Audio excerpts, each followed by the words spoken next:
Hello beautiful souls, and welcome to my channel once again for another pick a card. I just want to warn you guys before we get into the reading that I may have to switch my setup for some of the piles because yeah, just my apartment being busy a little bit. Okay, so today's question or today's topic for the reading will be what people think about your psychic or spiritual gifts and abilities, how they see them, what they think you can do. Are they afraid? Are they admiring you for these gifts? What is going on? How people perceive you and your spirituality. So I just thought this is gonna be a fun reading to do and I wanted to do it, so here we are.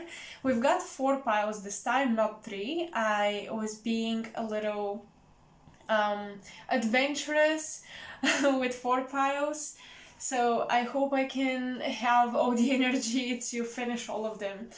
Alright, so the first pile is the labradorite crystal. The lighting here is pretty bad, but I still hope you can see some of this beautiful crystal shine. Anyway, this is a labradorite, and those of you who understand crystals, you probably know its qualities and that it's quite spiritual and quite psychic in nature. The next crystal is selenite. This is just a universal goodness that you need in your home, in your house, especially if you're doing anything like meditation, inviting energies in your space. It's good to have it to cleanse the environment. So this selenite heart. Pile 3 is gonna be the amethyst. Oh, my third eye starseeds people, welcome to the channel. And pile number 4 is the black tourmaline. I love this crystal. It's just powerful and it's just cleansing, purifying. I feel like it banishes everything instantly. I love the black tourmaline. I don't know if it's the same with you guys, but where I live, it's quite expensive. However, when I got this chunk, I saved up for it. And when I got this chunk, I was super excited to use it. And ever since then, it's one of my favorite crystals.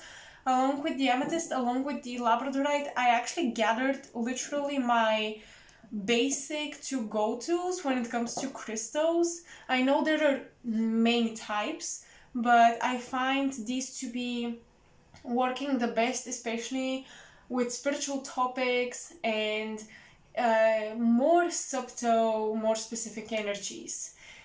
So you can pause the video, take a look at the crystals, or just think of a number that you feel drawn to, and the timestamps for each pile will be in the description box below. I will see you there, and then I'll see you in your reading. Hello pile 1, and welcome for all of you who chose the labradorite. So let's see what people think of your spiritual gifts. Who are these people, right?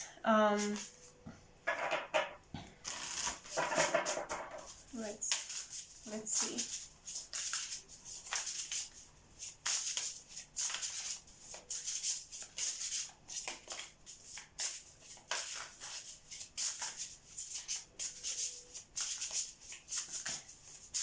I'm getting a lot of free-spirited energy. I'm getting a lot of red. I'm getting this curly hair for some reason. I'm having a vision of super curly hair. I'm having a vision of horses and just red hair and red energy, and it feels very free. It feels like everything within you has been unleashed. So people may feel that after your spiritual awakening or after you got into these things, you became so much more independent, freer, maybe even more spontaneous, adventurous. Perhaps you started to connect with nature a lot more.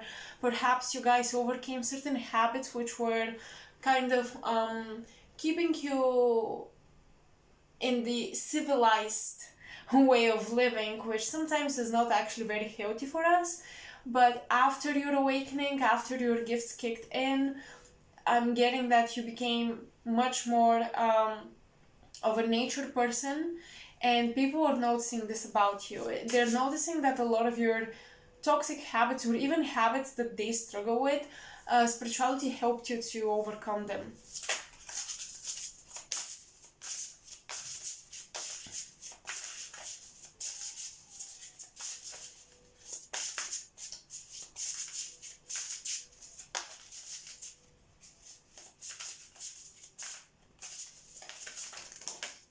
Okay. We have conjunction, a union, merging and coming together. We have Pisces and we have Gemini. So we have two immutable signs, Pisces and Gemini square each other. And then we also have conjunction. Okay, intimacy, intuition and compassion, curiosity, intellect and networking. It feels to me that you guys have completely changed after your awakening. When your gifts came through, you probably changed the way you express yourself, the way you speak, maybe even Pisces always gives me a key meaning of aesthetics, because Pisces is about the imagination, and usually the imagination of people will come even subconsciously in the way they dress, in the way the music they listen to. We often present our inner world in the little daily choices we make about our appearance, and we don't even realize it, but our inner world can be seen in there. Whether we try to hide it or not, we still present something about it, right? The fact that, for example, we want to hide it, keep it under a rug, keep it in a shell. This can also be obvious, the fact that we want to hide something in our appearance, even though we're trying to hide it, which is a paradox. But mutable signs usually are very paradoxical energies, and I'm getting that with you guys. You may try to cover or hide your independent and free mind, and you may try to adapt a lot. Gemini is just this energy of adapting to the situation, to the environment, and to the people. And with Pisces, you have such a big, grand imagination that you can literally think yourself into becoming whoever you want to become. Just through your imagination, you can actually pick up on exactly what people expect. You can really play into a character. So this shape-shifting energy is coming through as part of your spiritual abilities, and people notice this about you. You've become a great shapeshifter. Maybe from Pisces to Gemini, from more introverted, you became more extroverted, more social, more into networking. But now you have like different communities. You don't have just this inner world that you like, that is imaginative, creative, and corresponds to your aesthetic, and then you kind of share it with your circle of friends that you trust, because Pisces, after all, is a water sign. It needs intimacy. Gemini is not like that, and probably this shift took place. Now people are noticing, from having this small circle where only certain people got to see your imagination and your inner world, now you share bits and pieces of your inner world with everybody. So you are involved in many groups, many communities, many networks as well. And probably, because this is answering the question what people think about your spiritual abilities, probably this happened after your awakening, and people may associate it with this to be the reason why you've changed so much. There is this like huge change in your personality, in your character, and how you present yourself, and it's due to your spiritual progress, growth, and ascension.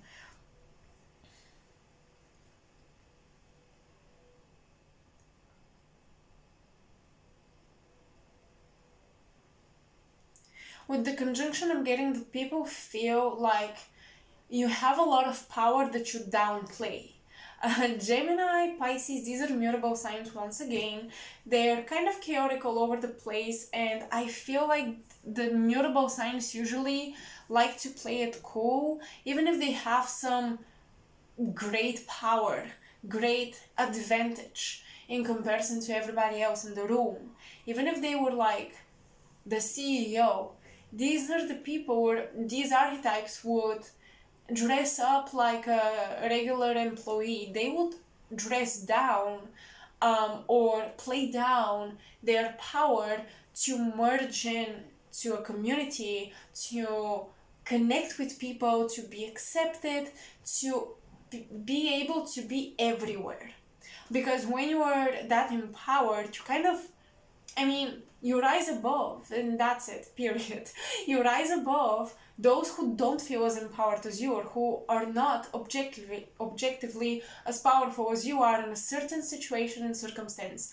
And I think that people with the conjunction think that you have this like core, which is very powerful, but then you play it down so they cannot tell what exactly it is. As if you hide or mask your talent, your skills, anything that can give you advantages in a situation, you mask it, you hide it in order to be liked and to have access to everybody, to all the information. You're maybe you're not playing devil's advocate, but people notice that you have access to anything and everything, like from one spiritual practice to another. You're in communication with I don't know, shamans, and then with mediums, and then you talk to yoga teachers, and then you see what I mean, all types of spirituality, all types of psychic gifts. People think you've tapped into it, or you have access to teachers, because the mutable signs are the ultimate students in the zodiac. If you ask me, they're the ultimate students in the zodiac. So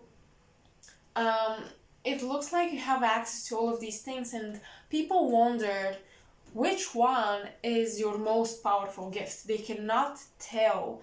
I think that you guys do a lot of stuff, and people cannot pinpoint which one area in esoterica or spirituality is your biggest gift, biggest talent. You like to keep it a secret. You like to keep it covered, is what I'm getting, is how people perceive it.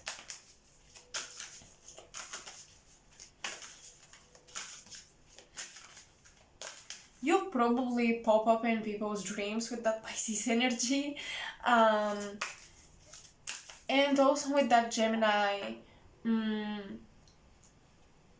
People maybe you're either like into spell casting or affirmations, but people may be afraid of how you word things about them, or it's almost like if you say something, if it's positive, they'll be happy, but if it's negative, they'll be scared it's going to manifest. You see what I mean?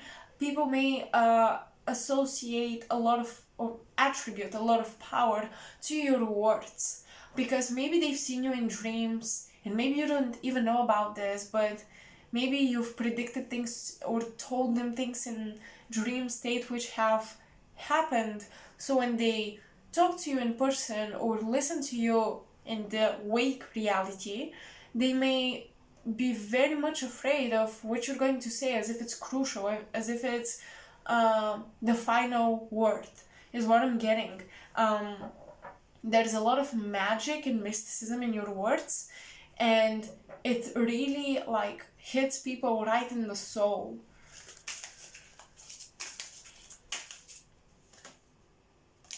Initiation and divine destiny. Yeah, so people probably think that if they touch you, if they come in contact with you, they'll be initiated into their destiny.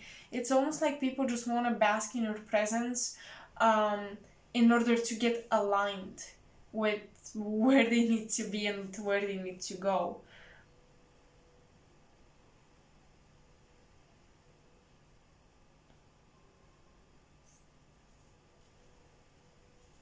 They think you are initiated. You have divine destiny, path of the divine warrior, so they feel like you're on the right track. They definitely respect you for this a lot. There you go. I wanted to get my tarot deck out.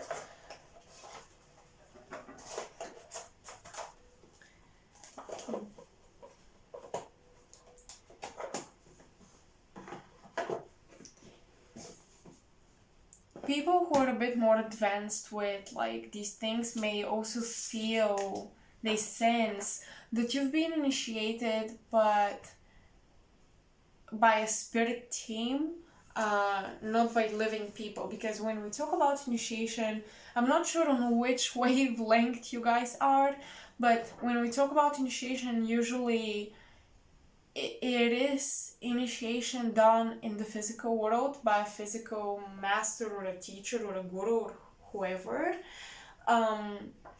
However, people think that you've had your initiation in the spirit realm, and they feel like you're some sort of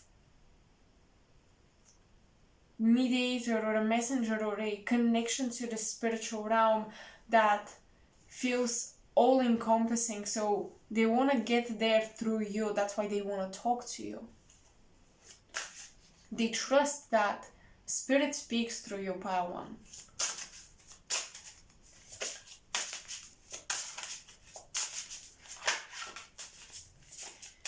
How people perceive your gifts. Temperance. They find you very balanced. Once again, I don't think they're afraid of you because they find you healing, healed, balanced, and safe. Seven of Pentacles.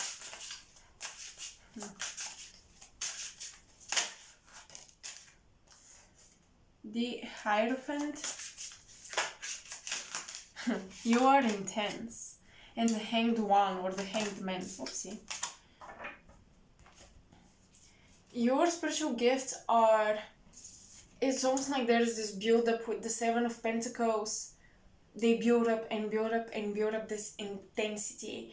It starts light and it becomes more and more intense, as well as your presence, your energy. So you may notice, and please answer it in the comments below because I'm curious to see how accurate, how many of you resonate with this message, but you may notice that as you spend time with people, or especially if you are doing something spiritual with them, if these are clients or something, the first like hour is fine, the person is fine, but you build up this intensity and you guys unknowingly dive deeper, and deeper and deeper, and the person just feels naked by the end of your conversation, by the end of the session. They feel naked and they feel like their beliefs and their tradition have been flipped upside down. You really change the way people perceive a situation. You give them so many different angles that they completely forget about the issue. At a first hand, they're like, hold on a second, I've never thought of this like that. So that's the beauty of Pisces and Gemini. Your imagination allows you to see something from all possible angles, and you give this to people, you present it to people, and it creates this intense relationship to reality that they don't always feel. And it's almost like you make them feel alive by challenging their belief systems and illuminating new belief systems within them, or illuminating their inner wisdom with the Hanged Man. Definitely you illuminate something within them, something external that they needed to be flipped upside down so that this thing can get out of them, so they can see it, they can see that they possess it. You definitely reveal the gifts of people. And I feel like people honestly adored or admire your spiritual gifts, and I think most of them feel safe around you. As a spiritualist, even when you get intense pile one, I think that people trust you. They trust that you're operating from light, and from love, and they're not afraid even when you dive deep with them, which is really beautiful. So if you haven't tapped into these things, I highly advise you to go into the field of therapy or past life regressions, because these things require just a lot of love, compassion, and this is when a person really can enter potentially scary places of their soul and mind and their astral records, if you will. So yeah, they really need somebody like you, Pile 1. Alright, that's all I had. These readings will be a little bit shorter than my usual ones because I want to do 4 piles. So I hope you resonated. Let me know in the comment section below. Make sure to like, share, subscribe to support the channel. And you can also support me on Ko-fi by buying me, metaphorically and literally, a coffee. And yeah, thank you for being here. I'll see you next time. Bye. Hello Pile 2 and welcome to your reading. So let's see what people think about your gifts. Let's place it here. Oh, okay. I'm hearing young age, from young age. You were probably a child when you displayed your gifts. I'm getting, excuse me, I'm getting a lot of daisies and flowers and white flower dresses. I'm just getting like childhood vibes, and very soft, gentle energy. Whether you're a masculine or feminine, probably you displayed this intuitive perception ever since you were a kid, and that intuition is represented by these gentle visions I get.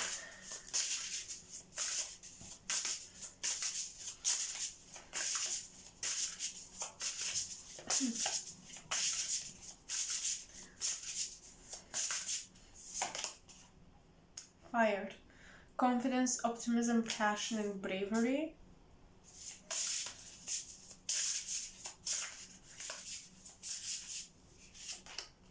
Sagittarius. This makes me think of the visions I received for pile 1. But yeah. Let's see.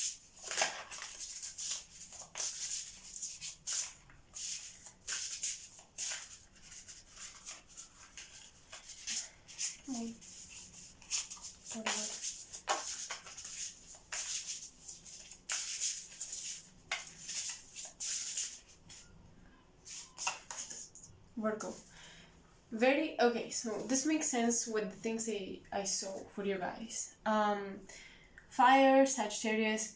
Again, you have mutable signs. Like pile 1 had Gemini and Pisces, and now you have the 2 other mutable signs, which is interesting. But that fire, that Sagittarius energy is wisdom from a young age. Now, when you were just a kid, you don't know facts like a Gemini does or like Virgo does, but you can still indicate that you are smart or intelligent, and I think you guys indicated that you are wise. There was this innate wisdom you were born with.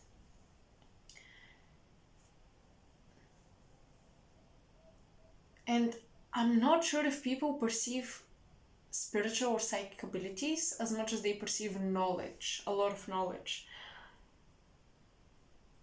Almost as if you were a reincarnated teacher. With Virgo, there is this healing aspect or a healthier, more holistic aspect to your gifts, to your talents. People notice how your gifts are connected to freeing them, liberating them.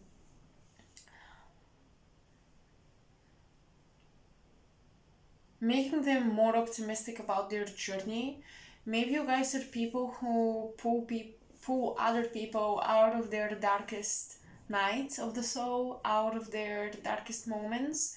That's why you're charged with a lot of fire and a lot of positivity. You may be perceived as an empath, even if you don't feel this. It's almost like you guys wouldn't describe yourselves like that, but other people feel as if you understand them without words, and you always advise them in the best, most practical, most useful way possible. So they feel like you help them, and you feel exactly what they need. You know exactly what they need without them telling you their full life story. So that's why maybe they think you're empathic. Although I feel like it's not just empathy running through your veins, pile 2, I feel like it's the pure universal wisdom. And you just spill it out at the right moment, at the right place, and it benefits people, it helps them. You really give the right advice at the right timing, pile 2.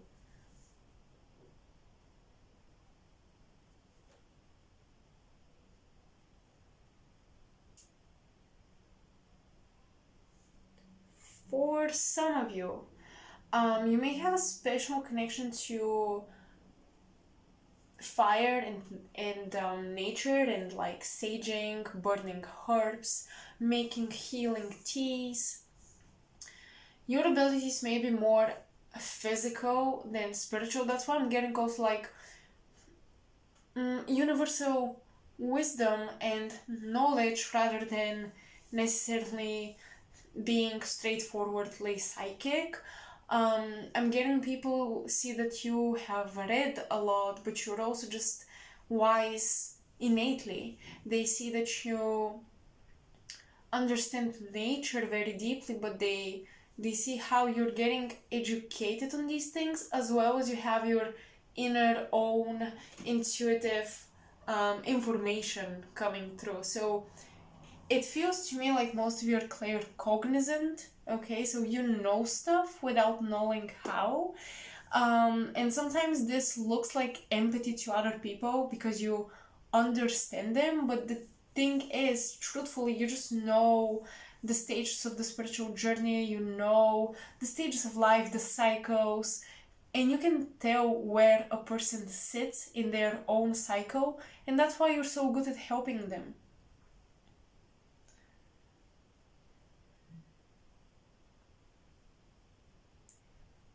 With this Virgo energy, despite all the fire, the adventurous spirit coming through here, people may perceive you as physically sensitive and physically fragile, vulnerable. Um, Maybe you're very sensitive to the Schumann resonance. Maybe you're very sensitive to electromagnetic waves. Maybe you are very sensitive to different water, like things of that nature. So people think that um, your body is kind of psychic, or they trust your bodily instincts. When you tell your group of friends, I'm getting goosebumps, I don't want to be here, or I don't want to go there, um, they should listen, and perhaps they have come to the conclusion that you're always correct. With Sagittarius and Virgo, oh my god, you're somebody who is unknowingly always right.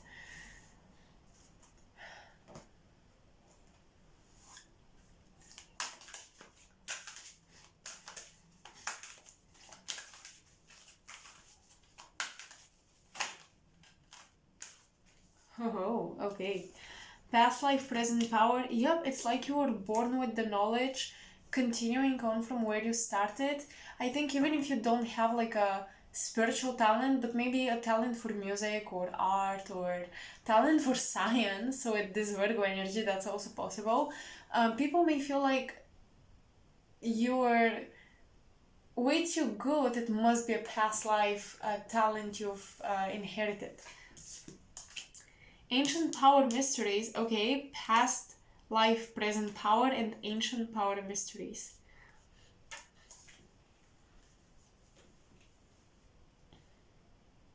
I'm getting a lot of music for you guys. Music is actually coming through with here the rattle of ice is playing. Yep, music is coming through, frequencies.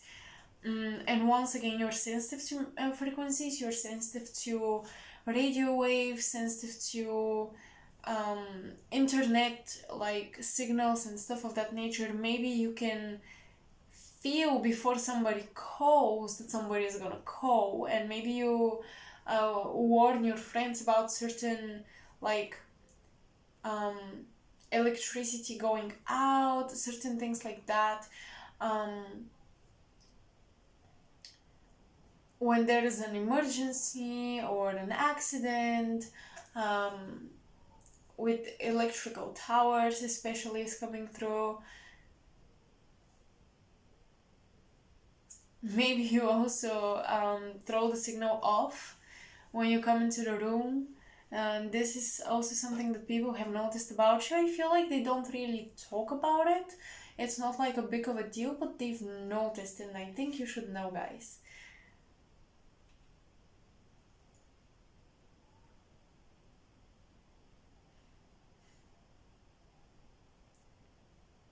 Something they have noticed about your gifts as well is that you don't gatekeep knowledge, but you protect it. You don't share all of your knowledge all at once, and you probably speak in riddles sometimes. You start a sentence and you end it, and you're like, whoever knows, they know. And your friends, sometimes, especially if they're not spiritual or educated on these topics, they may find it a little annoying. Like, tell us, give us the answer, tell us the truth. What do you know that we don't know? But you may perceive it to be outlandish or as if people are not ready to reciprocate it, so you keep it to yourself. And I'm actually getting from your guides that you have this almost magical sense of discerning when to shut up, when to stop talking,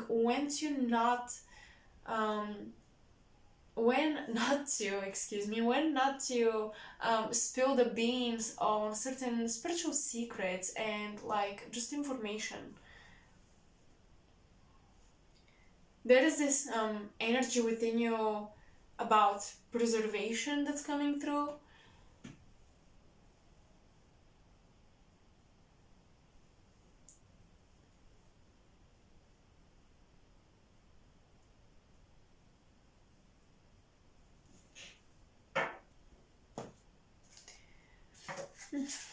Let's see, how do people perceive pile two's gifts?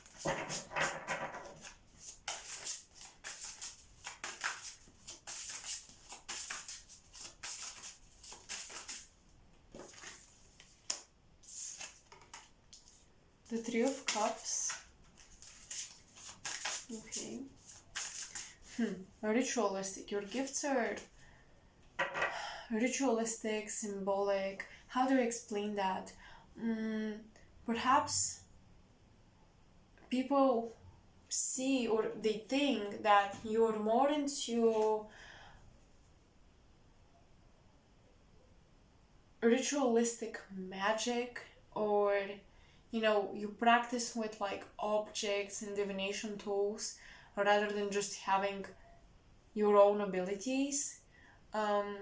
So maybe if you're a tarot reader like me, or if you read any other divination tool or use other divination tools, or maybe you're very much into amulets and things of that nature, people perceive the magic to stem more from these objects you're working with rather than yourself, which is interesting because we all hold magic within. But maybe some of you have not awakened it on an intuitive level, but rather on an intellectual level, where you know what you're doing and you know what things mean and how they should be done, and you do it. But I'm getting that people feel or perceive something about your gifts where you are not necessarily this fountain emanating magic everywhere, but you're rather very knowledgeable about these things, and you do practice them for many of you, especially like candles, as I mentioned in the first portion of the reading, herbs, things like this. But people may suspect that you have not awakened your magic yet. And I think that if you do any sort of rituals and stuff of that nature, you probably already have that magic within. It's just that sometimes it's not awakened. Sometimes we can't use it without the external tools. You know, for example, maybe somebody can tell you the future very precisely with tarot, but they cannot do it without tarot. So that's when, you know, certain aspects, certain skills are still not awakened. And maybe this is what people think, that you still have not awakened the ancient powers or these magical stuff you probably talk about a little bit, but they doubt or they wonder if you have awakened them. So if you talk about manifestation, they may wonder, what have you manifested? What has Pile 2 manifested? You know, you see what I mean.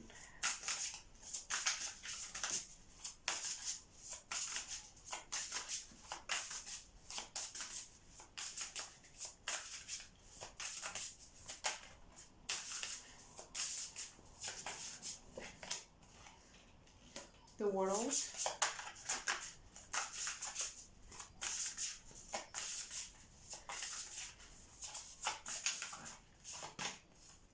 Six of Swords. Your journey is not complete yet. Your pilgrimage, if you will, it is not complete yet. I don't know why this is something that people would perceive about you. But yeah, maybe they feel like you still haven't done certain things which are crucial to your spiritual abilities awakening.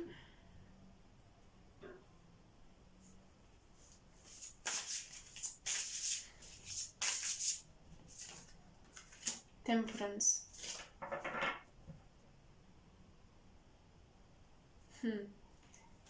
Maybe you guys don't trust your gifts. I'm getting, and this may be something, maybe a weakness, okay, a blind spot that other people actually notice, but they have noticed that you don't trust your gifts without certain things, without certain stabilities, and as I already said, like amulets, and divination tools, things of that kind.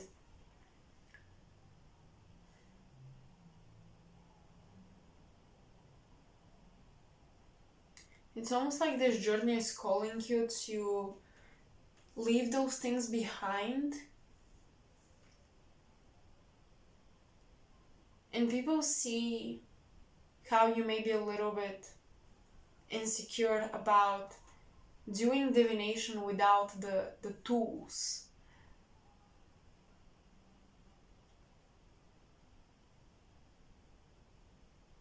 You know, with the mutable signs, there is, except Virgo, but still, even then, there is the fear of having responsibility for things, being responsible for things. And when you don't have your divination tools to blame, the responsible falls onto your shoulders. So if you mess up the healing session, if your energy is blocked, or if you mess up the message, the truth that wants to come through, you are to blame, not your tools, right? You can't just say, well, these are just like cards, for example, with tarot, and say that at the end of the day, these are just cards, so well, whatever. You can't really do this, and I think that people are curious to see you working without your tools.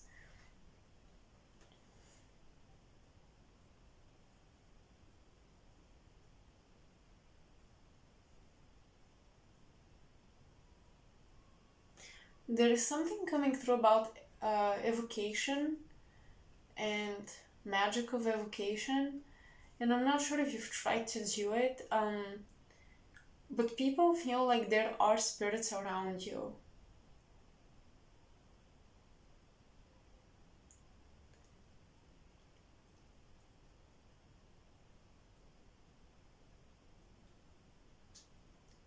And honestly, I can't tell if this is true or not. It's just that people perceive you to have spirits around you, good and bad. With the temperance, there is a balance of both. People see you as light and dark when it comes to spirituality, honestly. And this is funny because my very first visions were innocent and light and then reminded me of childhood. It looks like when you were young, you displayed this wisdom, this knowledge, and maybe people thought, oh my god, how evolved this soul is. But as you were growing up, you did some shadow work, you had to explore certain other areas of esoterica, and now people see you playing on both fields, the light and the dark, and they see spirits from both fields in your aura, in your energy. So they are a little concerned when they connect with you and your energy pilots you. Please don't kill the messenger, but that's what I'm getting.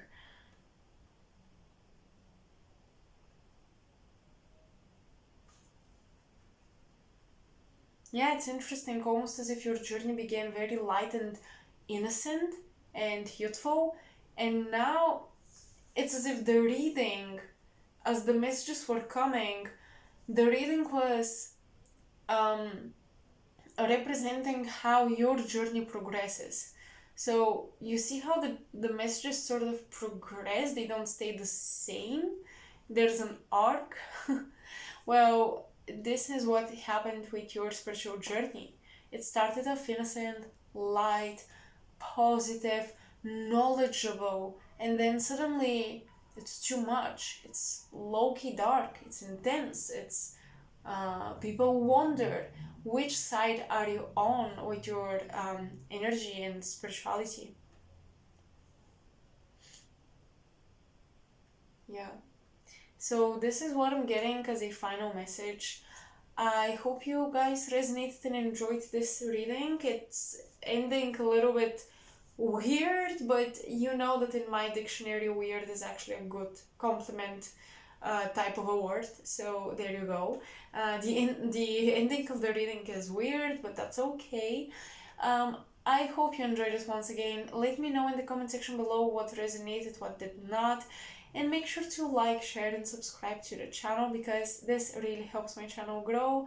You can also support me on Ko-fi by donating a small sum of money for like a metaphoric coffee or actually a literal one, because that's exactly how much a coffee costs at my favorite coffee shop. So yeah, you can donate there, and that's pretty much it. I will see you in my next reading. Bye. Hello pile 3, so just as I said, there is a change of the setup, but it doesn't matter. Let's get into your reading.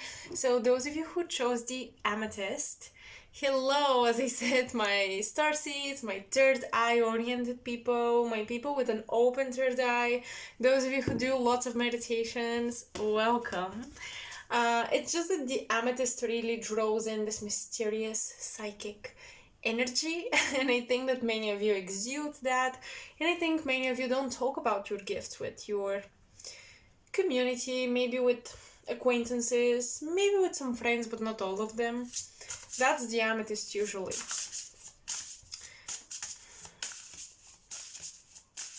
So let's see what people think about your spiritual gifts. You have the third house in astrology. Early learning, childhood relations, the irrational mind, and communication. You know, although the third house is all about chatter, it's the house of Gemini, it's the house of communication, neighborhood, immediate environment, as it says on the card, learning, siblings. It's like a house of words. Well, I find that this card in your reading indicates secrets. Many people don't know that you have gifts. Many people don't know what your gifts are. Many people don't perhaps even know that you're interested in these things as deep as you actually are. This reminds me of, you really guys remind me of the archetype of Scorpio. I'm not saying that you're Scorpios, but it's just my association here. And I've noticed many astrologers mention something interesting about Scorpios, which I already knew about myself as well, so I confirmed it to them, or at least when I heard it, I was like, yup, that's on point. The fact that Scorpios, no matter how deep they're into the occult and esoterica and conspiracy theories and so on and so forth, they play it as if they're not that interested in these things.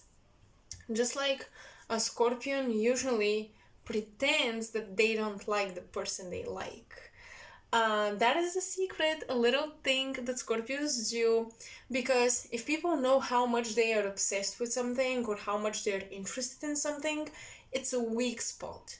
And I feel like in a form of protection, you guys hide your interests. You may be dodging questions, or only if you know that the person truly is interested in their questions that they pose to you and these topics that you probably have knowledge on, only then do you reveal some truth, but not all of it. It's funny, it looks like maybe you do have a small spiritual circle, because the third house is about friends from childhood, early stages of of your life. So maybe people you met very early on or during your education program, and you really vibed with each other. Probably you have some sort of network with the third house that is spiritual, that you trust, and maybe people know or perceive you more through your circle, and they perceive you more through the work and the interests of your friends and your circle rather than what you are actually interested in, which I really feel that you guys are hiding your true depth into these topics, your true deep involvement into these with these topics. You hide it, you play it cool, you keep it cool. Let's get some more cards so I can elaborate on the third house. How people perceive your gifts. We have cardinal energy. Aries, Cancer, Libra, Capricorn. Instigation, bravery, and a pioneering spirit. Yup, cardinal signs begin things.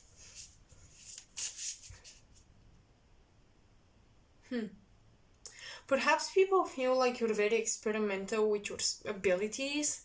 They may feel like you are into a lot of new stuff, maybe some new age stuff, right? But just very experimental field where there isn't much history on these things, or not at least ancient history. There is much more modern understanding of your interests and your abilities as well. So an example would be telekinesis, something more out there that you usually see in movies. I feel like people, this is not for all of you, by the way, because that's very rare. So I doubt every person listening to this reading will actually resonate or display these gifts. And that's not to shame you or anything, it's just rare, and that's it. But some of you may have like really outlandish skills and gifts, and people speculate on that. Is it true? Are they a fraud? Is what they're doing real? Because your gifts are so outlandish. I feel like some people believe it, others don't want to believe it, and others don't believe it at all. You really have all sorts of opinions on your gifts. With the third house, there's a collaborative review written on you. It's like all sorts of people with all sorts of opinions came together and they created your reputation. But you're definitely very pioneering with your gifts. You don't really keep walking on the same path of the previous ancestors in your generation, or even the previous psychics and mediums, etc. You want to do something unique and new and different with your gifts, something that hasn't been done. That's why you have so many people who doubt you, because you don't have a root to hang on to and to prove that you're a legacy, or that you're well learned and that you were initiated into something. No, you are beginning this journey yourself. You are beginning this path and this training, if you will, all by yourself. You are the founder of this, in a way, with this pioneering energy. So your skills and your abilities really cannot be mystified or demystified or proven or not, because there isn't a root, there isn't a backstory, a history, a teacher behind you. There is nothing behind you. You are just now creating the body of work that will serve as a reference point in the future for future generations. So at least one thing that people acknowledge about your skills and spiritual inclinations is that you're starting something new, something that hasn't been done, and something that is fresh, and you can't really prove it or not, or disprove it.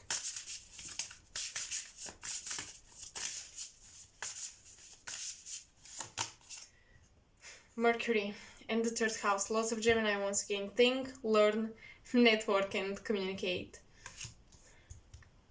Mercury, well,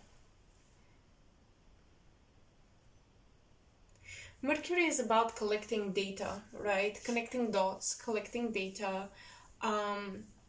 asking the right questions, and finding the right answers as well. It's about finding the right information where you least expect it, because Mercury is the archetypal energy of you can travel wherever you want to. It's androgynous energy, feminine and masculine. Therefore, it has access to the feminine mysteries and the masculine mysteries. And you might very well be a spiritual practitioner who uses both the masculine mysteries and the feminine mysteries.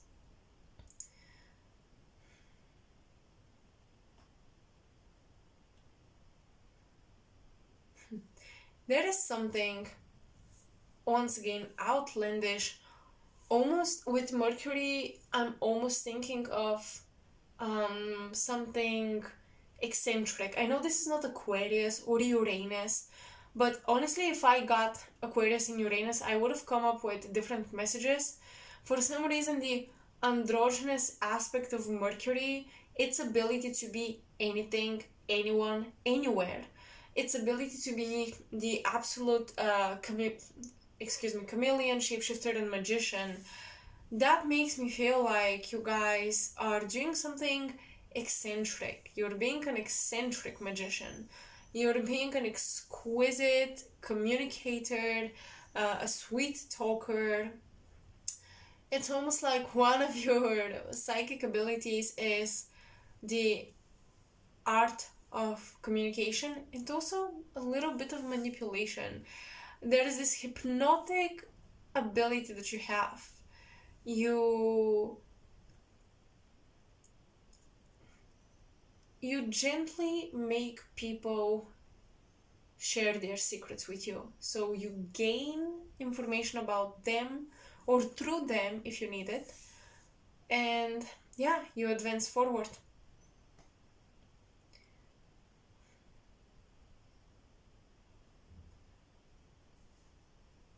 You definitely inspire people to learn.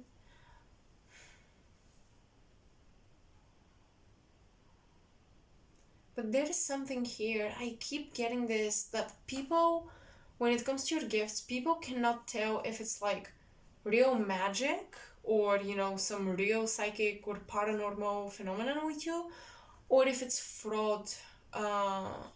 What's the word? Fraudment? I'm not sure, but yeah, if it's a fraud, basically. If it's an illusion.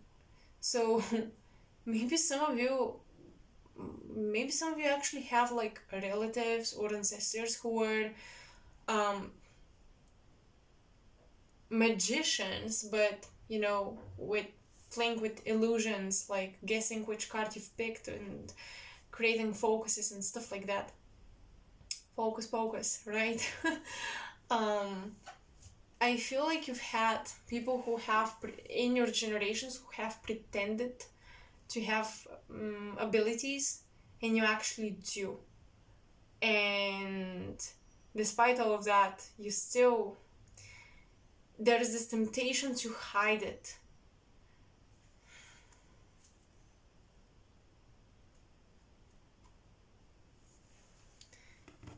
Okay, let me think, pile 3, because you guys are difficult to read, and also the question is what people think about your abilities, but the question is, what are your abilities? That's the actual question that I should be digging into.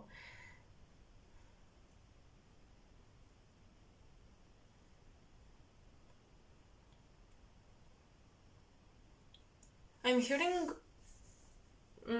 many of you have gifts that will not manifest in this lifetime, not on earth, not in this reality. Simply because it's almost like your gifts require different physics to be expressed, but you still have them, and that energy is reeking from you, and people know. People can sense it. Some of you have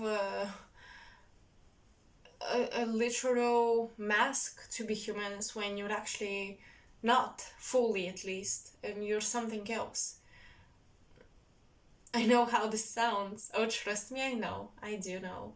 But I'm getting a huge energy around masking and hiding and smiling and pretending, but actually having a very, very outlandish truth about you spiritually.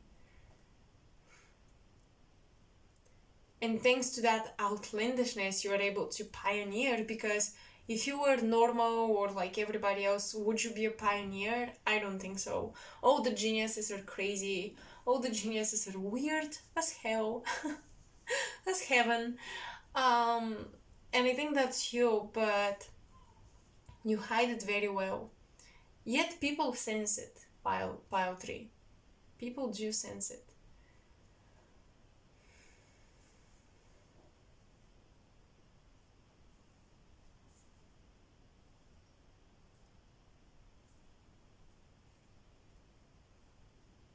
Oh god. Pile 3. One of your gifts is to be a leader of a tribe and to lead into a new way of being, living, acting.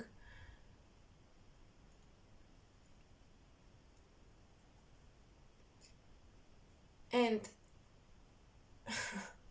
it's almost prophetic. The way you lead people into things, it's almost like you predicted what was going to happen and you saved people, or you helped them, you prevented stuff from happening.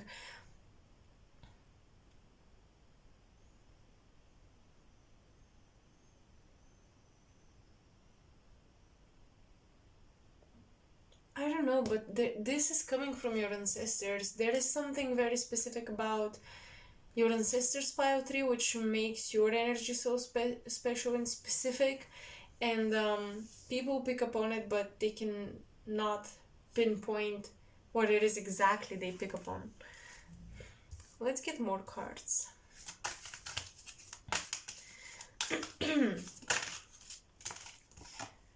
Scales of Balance, Ancient Tantra of the Soul.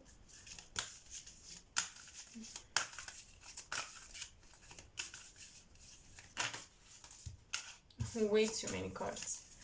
Way too many.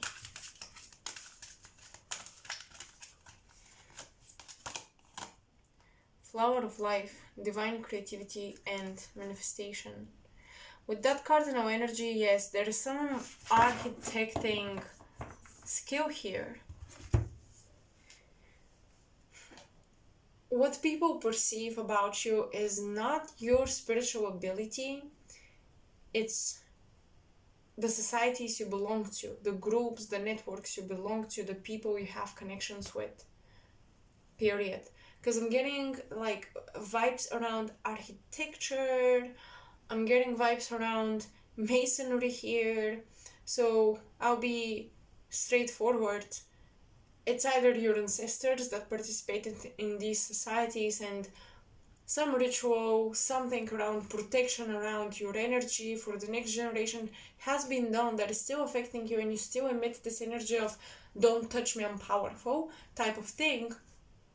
But I'm getting that your soul doesn't sit very well with this magic that's been done to the generation, and it's like your soul is here to break this by making a joke out of it. Honestly, I don't know how else to explain it, but I'm getting you're making a joke out of something your ancestors did, because what your ancestors did was wrong or oppressive. Now you're making a joke out of it, and your whole spiritual field is in opposition with the magic that's being passed down onto you, or at least the ancestors are trying to pass down onto you a certain energetic blueprint that you can hold and manifest your life through it, but your soul is rejecting it. Your soul doesn't want it, because your soul comes from a completely different universe, galactic, whatever. It doesn't match at all with this earthly hierarchical experience. You want balance, you want equality, and your ancestors were fighting for a hierarchy, a domination.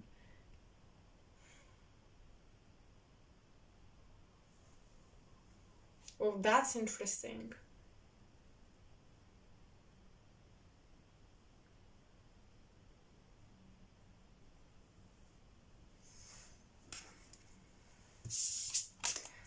So people perceive some conflict in your energy about who you are. It's like sometimes you benefit from these ancestral gifts, and in other times you reject them because you know it's not fair towards other people. How do people perceive your spirituality, your spiritual abilities? The Wheel of Fortune. Your luck has changed. Madre or Queen, I think. The Queen of Earth. Is this the Queen? Let me check.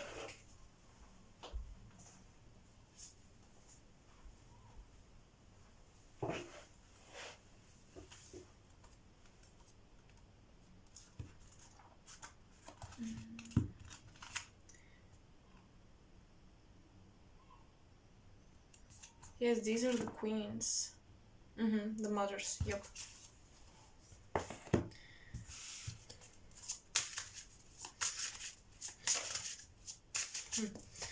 Your magic, your abilities have been throughout the previous generations. The ancestors have always had a closed circle, and now you're extending this to other people. You try to invite other people into your circle, other people into the bloodline or whatever this circle was.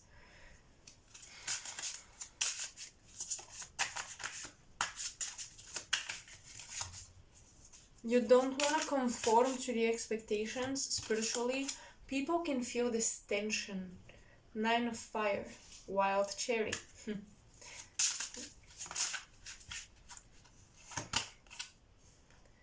And Lavender, 4 of Swords. The Wild Cherry almost makes me feel like you're not sweet, you're sour.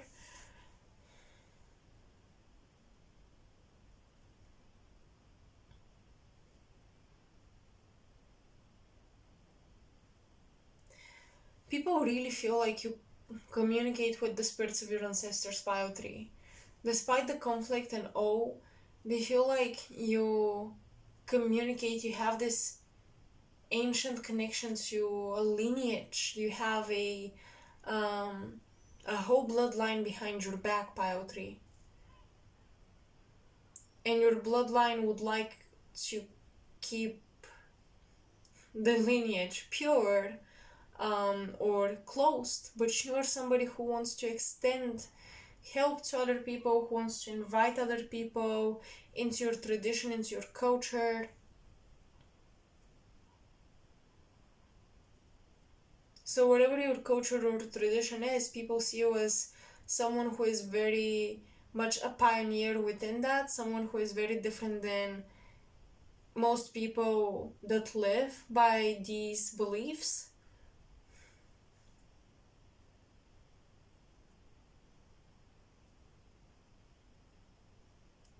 You feel like an oracle.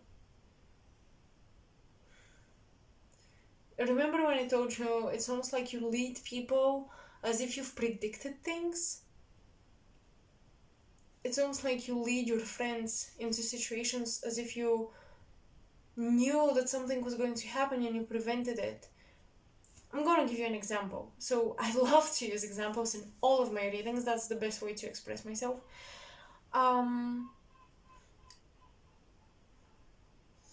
You invite your friends to a party and they wanted to go to a different party or the school party, and you're like, you're not gonna have fun. Oh, trust me, we're gonna have so much more fun. Like, you convince them for some reason. Somehow you do. They come by your house, you have fun, and you realize something happened at that party, or someone was there that your friends despise and they were gonna get angry, pissed, etc. And you prevented that thing happening. And of course, that is just a silly example, but it's almost like you lead people into things you can sense are gonna become important as well. So instead of astrology, you invite your friends or your network to study human design or gene keys, modern systems, and suddenly they pick up popularity. And who would have thought, right? Things like that, you really propel people into the future, even when you yourself are not sure about it.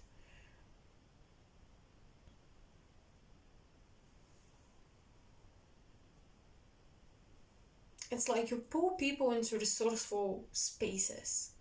That's one of a kind magic that you have. You pull people into resourceful, modern, future oriented spaces, fields, areas of life, ways of living.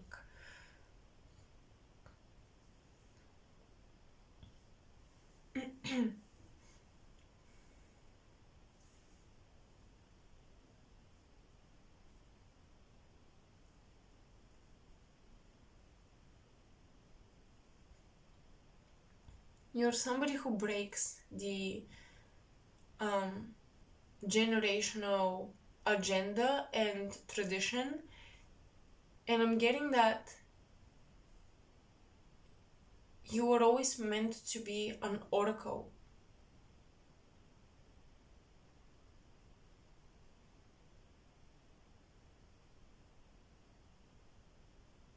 Maybe you excuse me. I'm still healing from a cold.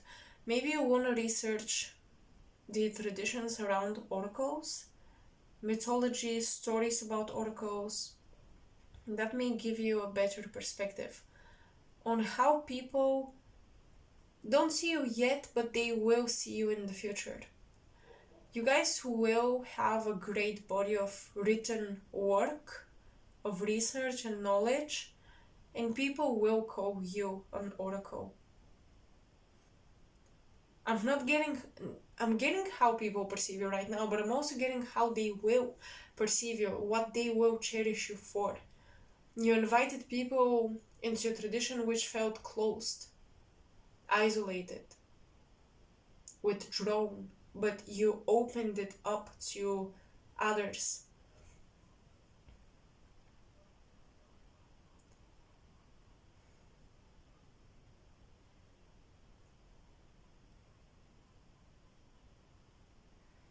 So, pile 3, that's all I have for you guys. I hope you enjoyed it. Let me know, and you can like, share, and subscribe to support the channel. You can donate on my Ko-fi page to also support me, and that's pretty much it. Please let me know how you resonated. Share your story in the comment section. I really miss reading the comments, you guys. Haven't uploaded the reading in a while, so yeah, I would love to hear from you. And that's it. I'll talk to you in my next reading. Bye. Hello, pile 4. Last but not least, welcome to your reading. So let's see what people think about your psychic and spiritual abilities. Let's shuffle real quick.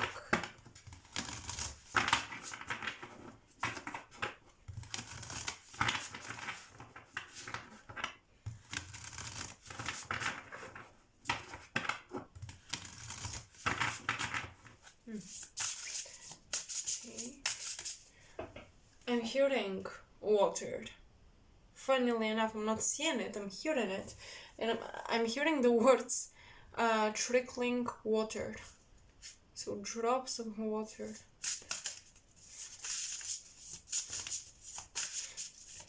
People may think that you have a great spiritual hygiene. People may notice that you're very careful and picky with who you allow in your energy field, who you decide to be lovers with, things like that. You're just very, very picky.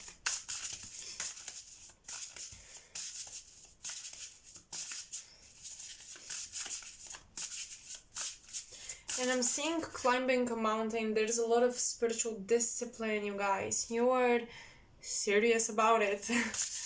You want to do it the right way. Earth. Persistence, patience, and practicality. Exactly. You follow a structure, a routine, a guidebook. You want to do it the right way. You want to be pure, cleared, practical with your spirituality, smart with your spirituality. You take it seriously. You take it as something actually tangible. You don't see spirituality as an escapism. You see it as something tangible, physical, real.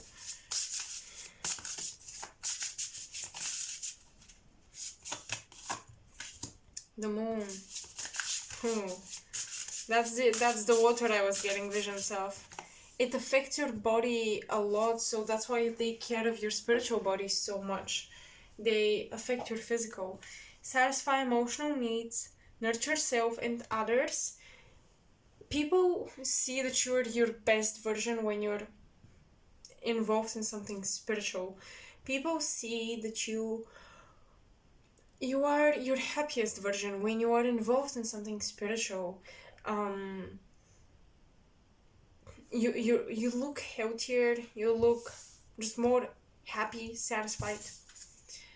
Conjunction. Pile 1 actually had conjunction, and I'm seeing a radar. A radar. Maybe you have the gift of finding things or finding people or something with coordinates. That's quite peculiar, but yeah, something particular with coordinates and that you are good with. Maybe you guys are also wanting to relocate to a specific location because of its spiritual origins and roots. Or maybe you travel to special places where you really feel the energy with that earth and moon. You have a lot of feminine energy, super sensitive you are, you guys, and you're like a sponge that just gets full of energy. Wherever you go, you feel exactly what's happened there. You tap into the past of the earth with your psychic gifts. You're just very connected to Gaia. People notice this about you. Maybe some of you are vegetarians, vegans, but people notice how special of a connection you have to this earth, and your human body and all of their spiritual properties, the spiritual properties of the planet and your body. And the planet and the body work as one with this conjunction. Why I'm saying the planet and the body, it's also like the soul of the planet and your soul, because the moon represents the soul of the person often. And you know, in many different doctrines, esoteric especially in particular, you will find that there are very well differentiated definitions between the spirit, the soul, then the ego, the human mind, and like there are all of these categories, but whatever you understand to be the soul, that's the moon, okay? That's the moon.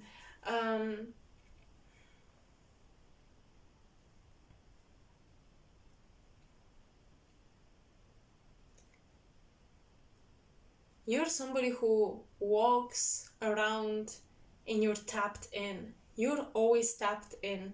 You're always connecting with something. You're always feeling out the vibes. You go somewhere, you look at your friends, and you're like, you know what's interesting, guys? I felt this and this and this when we came here. And now look at this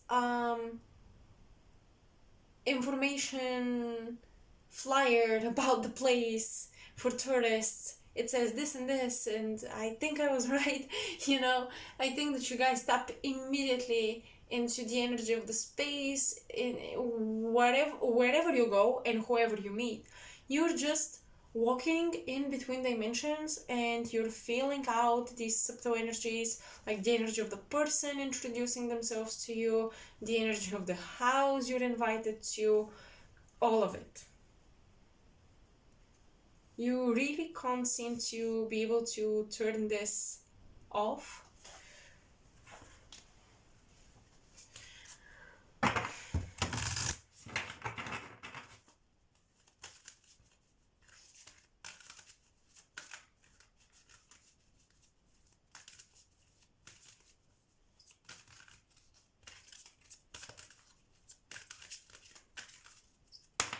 Oh, okay.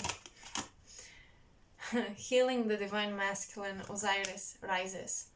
Maybe there is a lack of masculine energy actually that people feel within you. Maybe you're very spiritually connected and you're practical and grounded and structured when it comes to spirituality, but perhaps sometimes it's too much. You see everything through a spiritual lens. This may prevent you from the ability to have fun, loosen up a little bit, and just be human, not a spiritual master. Just be human. And perhaps the healing card of the divine masculine is actually talking about people perceiving your inability to enjoy any experience if it's not spiritually inclined. Of course, another message here is that for my divine feminines, also for my divine masculines, you guys are restoring the healthier divine masculine energy on earth. And that's not necessarily a gift, but maybe it's a mission. And for my divine feminines, now I have to address you guys. For my divine feminines, in your presence, you heal divine masculines. You invite them to present themselves in a healthier manner, which is very healing for them. So I think people notice that you have this charm, this ability to really get out the best of the divine masculine.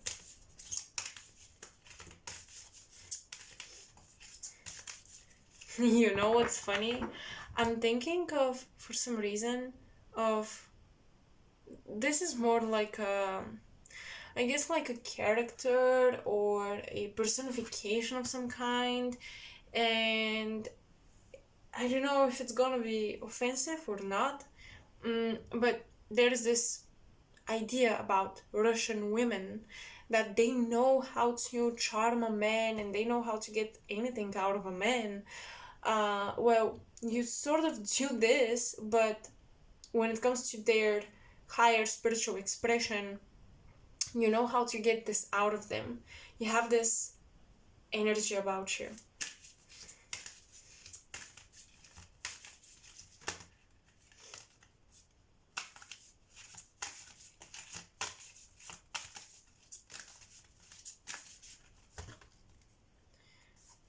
I'm not taking this card because it came out for another pile and I just don't want to repeat it.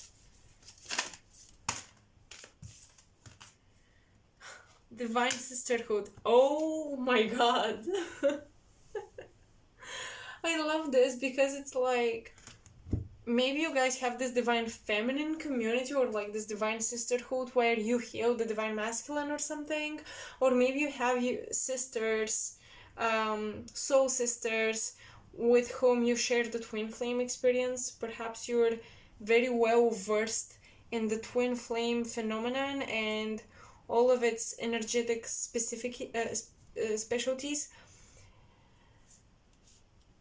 The moon.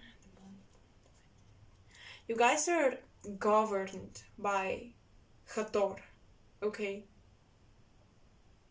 Mother of Horus. Both Isis and Hathor, they often switch places. And Hathor sometimes is presented as the mother of Horus, sometimes it's Isis.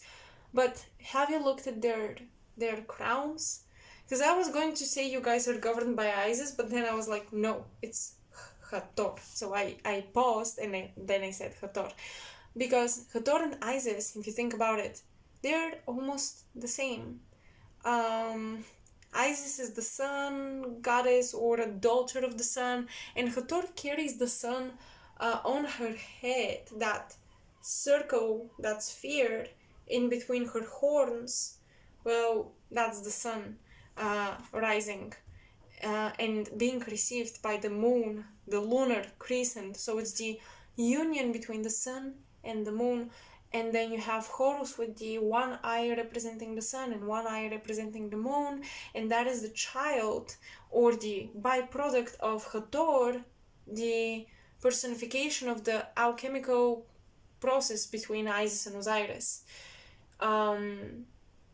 Or the moon and the sun, whoever these deities would be, because the sun is Ra anyway. But basically, feminine, masculine. And you see feminine, masculine, plus, minus, and then you have like the alchemical thing, and then you have neutral. Plus, minus, alchemical thing, neutral. So you have like these four components, and the alchemical process, which is plus and minus coming together into neutral, that can be removed, and you have three components. So a trinity, or number 4 being sacred. You guys have, people perceive you, oh my god, I'm sorry, I went on a rant. People perceive you as alchemists through love, okay? Your love is alchemical, your love is magnetic and healing, and your love began probably with Gaia, or it's going to end with Gaia, but you guys are the lovers and the beloveds and the loved ones, and you know what I mean. You're the love alchemists, the love magicians, the love witches and werewolves, and so on and so forth, the twin flames and the soulmates. That's what you are, and people see this. And if you were awakened through a divine connection, this connection will actually take you into a greater relationship to your body and to Gaia. And if you begin with building this relationship with your body and with Gaia, this path will bring you to your twin or your soulmate. And yeah, it's almost like one of these two scenarios is teaching you for the other. So some of you are being trained and prepared through a relationship to enter a deeper, more spiritual connection to Gaia and your body and ascend. And for others, through Gaia and through the connection to your body and ascension, you're going to be prepared for a special alchemical relationship. You see how it's almost the same thing but reversed.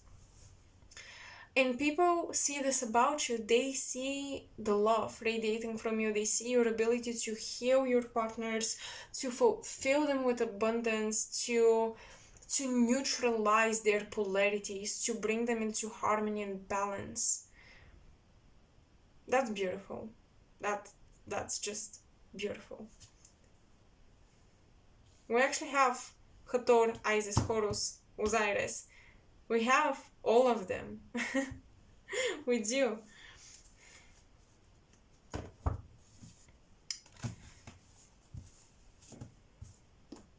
I did not even notice when I was talking about the mythology, but now this is Isis, this is Horus. How do people perceive you? How do people perceive you and your gifts, excuse me, your spiritual gifts? You guys are enchantresses and enchanters. Princess of Hearts. Yep, you have admirers. People fall in love with you instantly. They love your energy. It's soft, it's healing, it's restoring. The Devil. They feel like they're under a spell. They can't get out of it. Some people are afraid of your ability to make them fall in love with you. You could be a heartbreaker, or maybe you used to be in the past.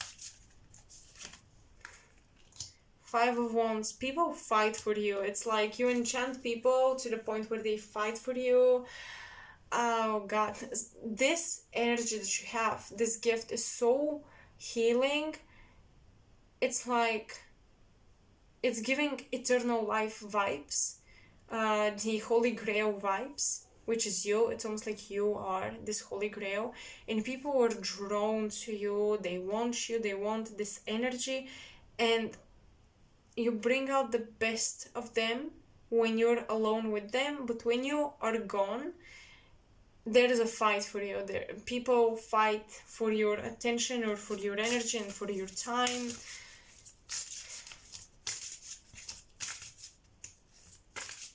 Even friends are like, no, she likes me more, yada yada.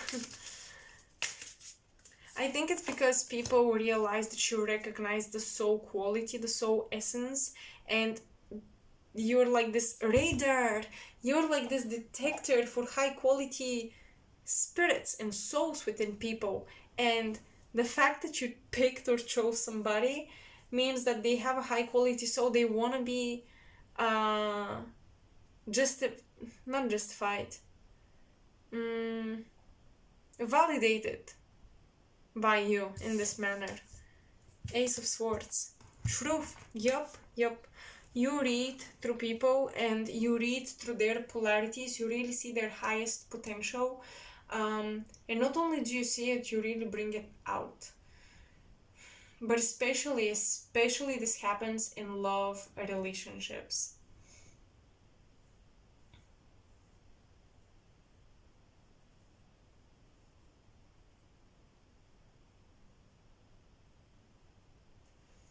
What do we have here?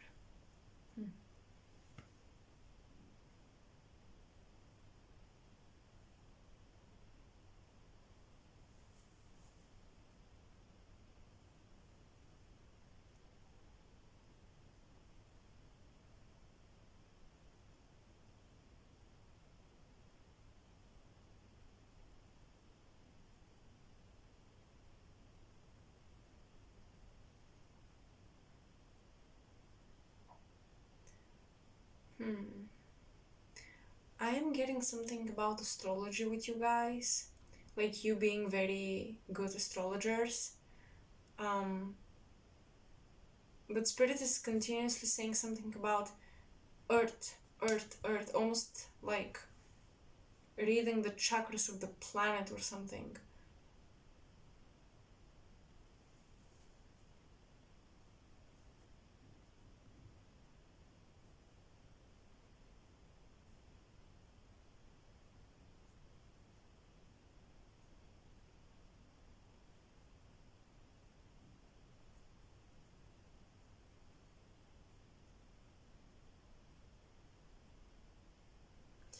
when you, now I don't think, or I'm not sure if this is something people notice about you, but when you go somewhere,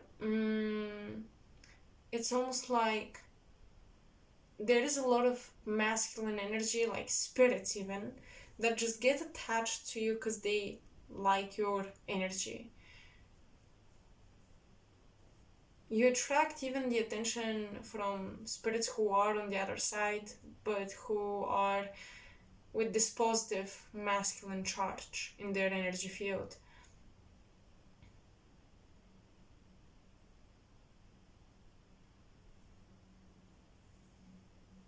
But people are definitely worried that you're putting spells on them, or you're manifesting love, or that you may steal their partners. Uh, yeah, your biggest spiritual gift is your charm and enchanting energy. I'm hearing it's like you guys came out of a fairy tale. That type of alluring energy.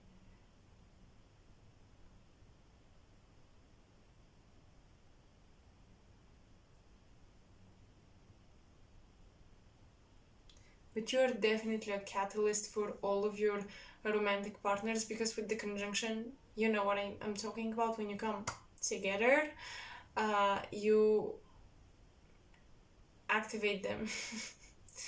That's the only way to phrase it. You just activate them. With the devil energy, I'm almost getting that you may force their third eye to open. You don't know that you're doing it, they don't know that you're doing it, but your energy is so powerful that you force third eyes to open.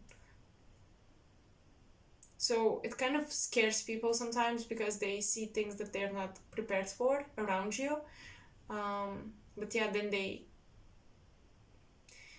get really, I want to say, addicted, and I don't want to say it at the same time, but yeah, they do get a little addicted to this spiritual rush that you give them. Okay, pile 4. So